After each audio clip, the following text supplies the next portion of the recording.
What is going on, everyone? My name is Jared Haas, and welcome back into another edition of NASCAR Mailbox. This weekend, we're going to take a look back at the action at North Wilkesboro Speedway. Obviously, the big news this weekend was not surrounding Joey Logano winning the All-Star race, winning $1 million. It was the post-race altercation between Ricky Stenhouse Jr. and Kyle Busch, and NASCAR announced on Wednesday that they have fined Ricky Stenhouse Jr. $75,000. Ricky Stenhouse Sr. has been indefinitely suspended, and a couple of Ricky Stenhouse Jr.'s crew members have been suspended. And the 1 yard line said that they wanted to give at least no suspensions or point penalties for the Stenhouse things. If they want to slap the teams with a little fine, so be it, but it shouldn't be discouraging this. We need rivalries and drivers with attitude, especially when the on track action is as bad as it was last night.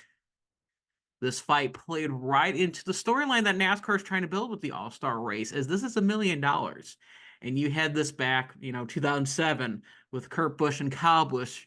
They weren't speaking to each other because they were involved in a wreck and took each other out during the All-Star race. These drivers are competing to win $1 million into this special event where points don't mean anything. And there's going to be some heated tempers.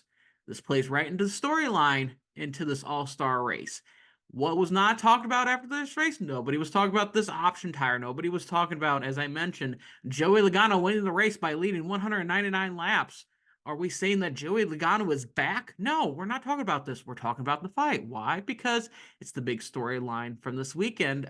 Ricky Stenhouse Jr. punching Kyle Busch. And we had 2 weeks in a row of post-race altercations, this one getting physical.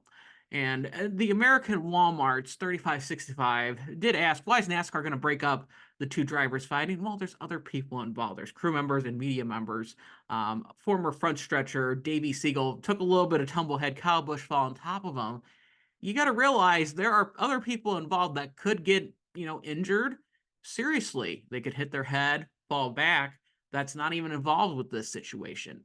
So it's important to keep drivers and other crew members and media members safe, but you're walking this fine line here of trying to make sure that there's a purpose to reason why to be so serious for $1 million. If this was just, maybe it was just a $10,000, wouldn't be such a big deal. Ricky Stenhouse Jr. can scoff it off. It seems like with the other races, there's always next weekend to win the race. But this plays well into that storyline, and that's why, you see ESPN picking it up, the Pat McAfee show, Barstool talking about the fight. They're not talking about the product involved. And with the penalty-wise, it seems like $75,000 was the most for a post-race fight that NASCAR has handed down. It's, like I said, the fine line that NASCAR has to face. With other major sporting events that MLB and NBA, NFL, they do penalize people that get into fights on the field. There are suspensions and fines. NASCAR doesn't play daily like the MLB. So if it's more egregious, like what happened with Chase Elliott last year, they're fine with a one-race suspension, or in this case, mainly it's going to be fines and docking points. A little bit high on the fine, but as I mentioned a couple of weeks ago with the Joey Gase bumper throw, it's the price of going viral.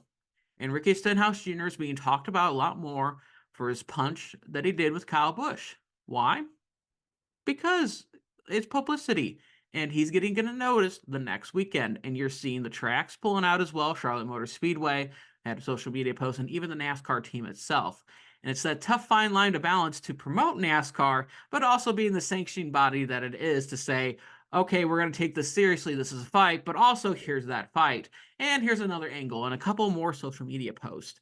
Balance has to lie in of this is the reality.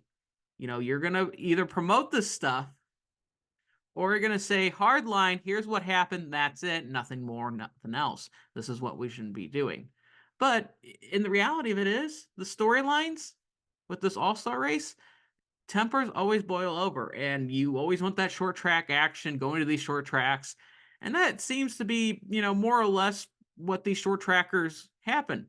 You get wrecked out with these short trackers, that might be their only car. They're going to be really upset. So it's a tough situation that NASCAR puts himself in to promote the sport, yet not promote bad things. They probably wanted to promote Joey Logano winning the race, but in reality, it's what Ricky Stenhouse Jr. was doing post-race, waiting for Kyle Busch. And Ricky Stenhouse Jr. had time to mull over this. He couldn't just leave in his motor coach and go away from the track. There's no tunnels there. So, a little bit too stiff, I think, with the fine. It's a tough line to toe with NASCAR, to have your cake and eat it too, to say, here's the fight, but also trying to promote it and say, hey, maybe there could be something else that happens next week versus Kyle Busch and Ricky Stenhouse Jr. at Charlotte Motor Speedway. But NASCAR's got to realize this, that if it wants to play the fair game of, I'm the sanctioning body, this is what I'm going to penalize for, they've got to toe that line. Thank you very much for watching. As always, like and subscribe. That really helps our channel out. And until next time, as always, make sure to have a great race weekend. Hey, it's Tony Donahue from FrontStretch.com. If you like this video, don't forget to subscribe and return to our channel for more racing content.